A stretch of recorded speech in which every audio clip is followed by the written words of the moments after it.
Tekildarî girtekên axaftinên rêber ap û endamên şandeya Komîsyona Meclîsa Tirkiyeyê nîqaş didomin. Rûmê hemû partiyan xwestin bi temamî bên weşandin jî AKP MHP bi navê xulaseyê metnek belav kir li ser wê jî nîqaşene. Endamên Komîsyona Meclîsa Tirkiyeyê yên Dem Partiyê tekildarî vî metnî ku hat belavkirin daxuyanî da.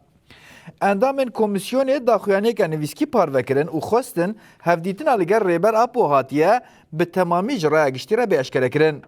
Endamên Dem Partiyê yên Komîsyona Meclîsa Tirkiyeyê ji ber ku desthilata Tirk bi hesabên siyasî nêz dibe rexne lêkirin û daxwaza şeffafbûnê jê kirin. Endamên Komîsyonê ev nêzîkatî wekî bêberpirsiyarî binav kirin, diyar kirin ji naverokê hatiye qutkirin û wisa hatiye dayîn. Endamên Dem Partiyê wiha got endama me ya şandê ya ku çûye grava İmraliyê di amadekirina vî metnî de cih negirtiye.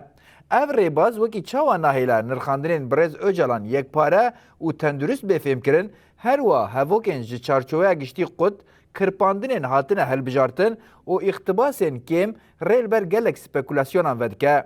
Em her cure nêzîkatiya ku ji çarçoveya giştî tê qutkirin, ji xwendina niyetên subjektif re vekirî ji bo geşkirina nîqaşan guncav ve red dikin.